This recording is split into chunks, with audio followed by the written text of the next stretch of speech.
Bonjour à toutes, bonjour à tous. Maintenant que nous savons ce qu'est plus ou moins le pourquoi, on va se connecter à notre mission en fait. Donc la mission c'est le why. Donc je vous expliquais dans le modèle des niveaux logiques, hein, c'est un modèle de PNL créé par Robert Dilts à partir des travaux de Gregory Bateson. Donc ce modèle est un modèle puissant.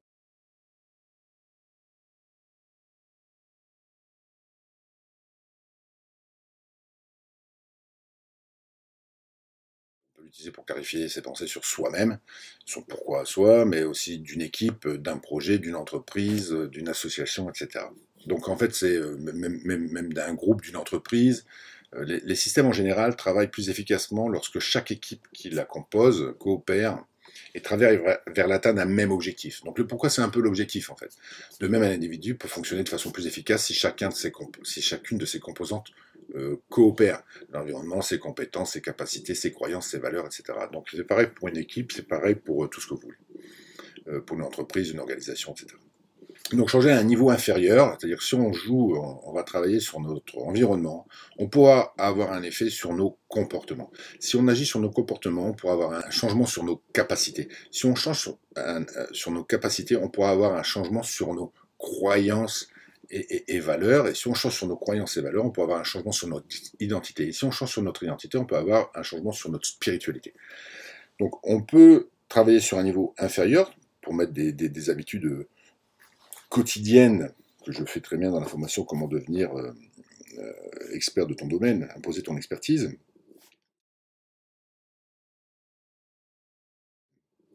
Bien souvent, on a des croyances limitantes, des croyances qui nous empêchent d'avancer.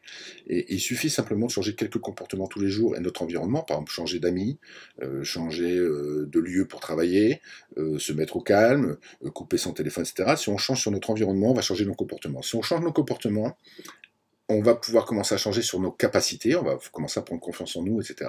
Et on va donc pouvoir changer sur nos croyances et valeurs. Donc voilà l'intérêt de cet exercice. Mais inversement, si on est connecté à notre pourquoi, tout s'aligne et automatiquement, tout va se faire en cascade et en effet domino. Nos valeurs vont changer, nos capacités vont donc évoluer, nos comportements vont évoluer et donc notre environnement va évoluer. Donc voilà un peu l'intérêt de cet exercice, c'est d'être dans l'axe en fait. Alors les niveaux, en fait, les règles pour changer les choses sont différentes à chaque étape de la pyramide. Donc vous avez l'environnement, le contexte, le comportement, nos actes, les capacités, nos compétences, les croyances et les valeurs qui sont nos opinions, et enfin notre identité, c'est qui suis-je, et enfin ma spiritualité, c'est why, pourquoi.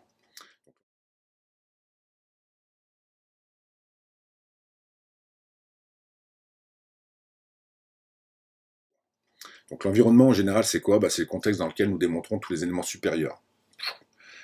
Il peut s'agir de notre bureau, notre famille, nos amis, nos collègues. Alors la question, c'est où travaillez-vous le mieux? Quelle partie du monde voulez-vous explorer? En gros, c'est ça l'environnement. Les questions, c'est quel type d'environnement à la maison est bon pour vous? Quel type de personnes aimez-vous vous entourer? Où préférez-vous travailler? Seul, accompagné? Ou préférez-vous travailler comment? Et où préférez-vous travailler seul? Encore un autre type de question, c'est quel type de personne vous prend toute votre énergie? Quelles heures de la journée sont les plus productives pour vous? Donc ça, c'est voilà les questions qu'on peut se poser sur son environnement. Après, les comportements, donc ça, il faudra que vous le relisiez, hein, vous posez, c'est des questions à vous poser, et de retravailler, mettre pause, stop, retravailler, parce que pourquoi c'est important. Après, on peut vous accompagner dans la recherche de votre pourquoi. Il faut 3 heures, 4 heures, et puis voilà. Les comportements, c'est la partie visible de l'iceberg, en fait. Certains comportements nous aident, d'autres sont des saboteurs, des sabotages, comme par exemple sourire, rougir, poser des questions, perdre son calme. Ça, c'est toute la partie visible de l'iceberg de nos comportements. Et puis, c'est là où, en fait, pour créer un changement positif, pour avoir un apprentissage, on va développer un comportement ou des habitudes de fonctionnement qui nous aident au quotidien. Et ça, c'est une bonne idée. Changer son alimentation, son sommeil, etc., comme j'explique dans Comment imposer son expertise. Les questions typiques de ce genre de niveau, comportement, c'est est-ce que votre comportement vous aide pour atteindre vos objectifs? Est-ce que votre comportement est en phase avec qui vous êtes, votre identité? Est-ce que ce que vous faites vous rend la vie intéressante et drôle? Que dites-vous régulièrement? Décelez-vous des habitudes de fonctionnement? Avez-vous des habitudes régulières? Que remarquez-vous dans les propos des autres? Dans les mots qu'ils utilisent? Ça, c'est les comportements. Ensuite, le niveau au-dessus, ça s'appelle les capacités. Donc les capacités, c'est comment nous faisons ce que nous faisons. Donc, en développant nos capacités, le monde s'ouvre à nous, en fait. Nous pouvons prendre de nouveaux challenges, ou mieux vivre ceux qui sont en cours. On développe nos capacités. Alors, en termes d'apprentissage, ce sont souvent des choses que l'on fait tellement bien qu'elles ne requièrent plus d'efforts. Et si un changement doit s'opérer, des centaines d'offres de formation sont disponibles sur le marché.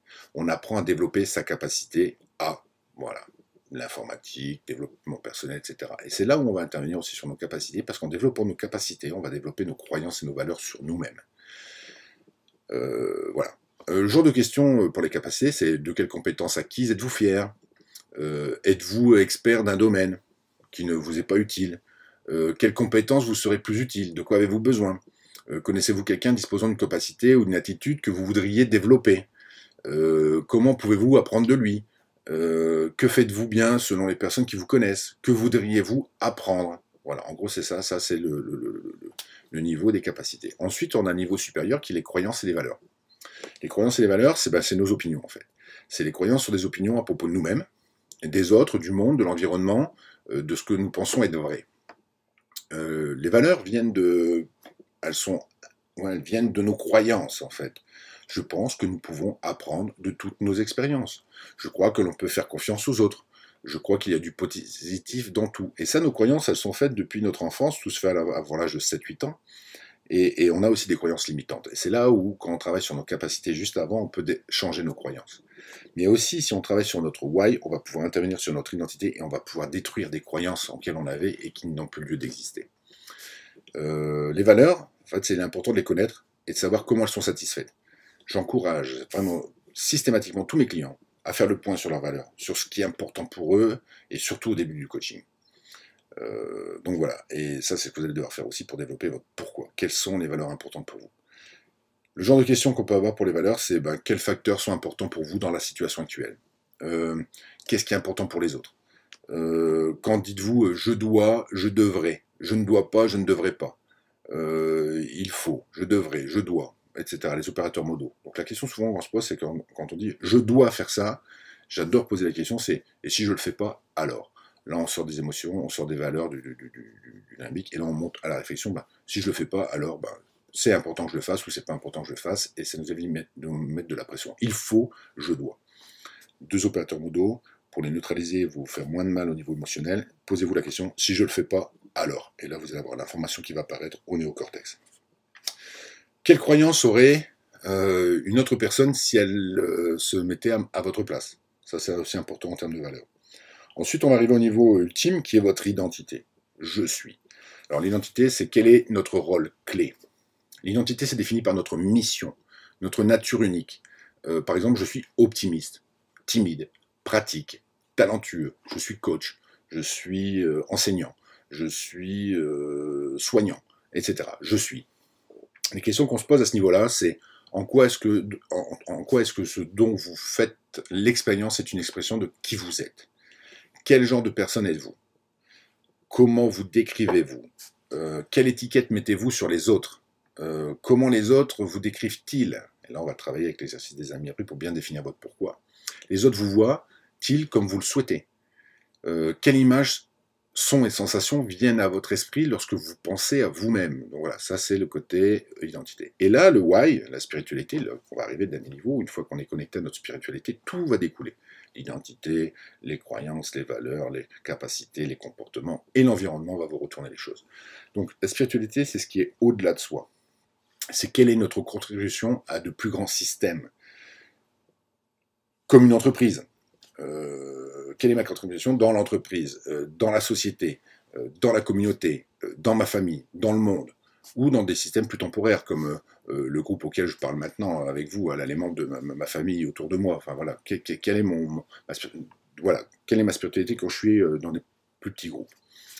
Il va falloir en fait focaliser et connaître son but supérieur. Si vous connaissez votre why, votre but supérieur, ça va vous permettre de mettre tous vos objectifs en perspective et de s'assurer de rester concentré sur votre objectif, sur votre mission.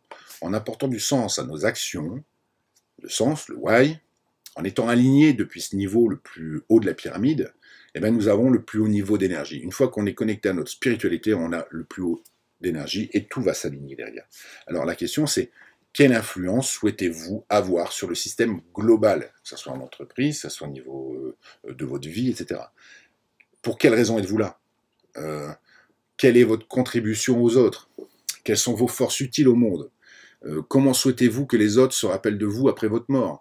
Qu'est-ce que vous voulez apporter comme changement au monde? Voilà. Et là, aujourd'hui, c'est le thème de cette formation, et c'est là où nous allons chercher notre spiritualité, notre why. Pourquoi? Pourquoi? Et dès que nous serons connectés à votre pourquoi, dès que vous serez connecté à votre pourquoi, tout va s'aligner. Donc on va devoir passer par différentes étapes.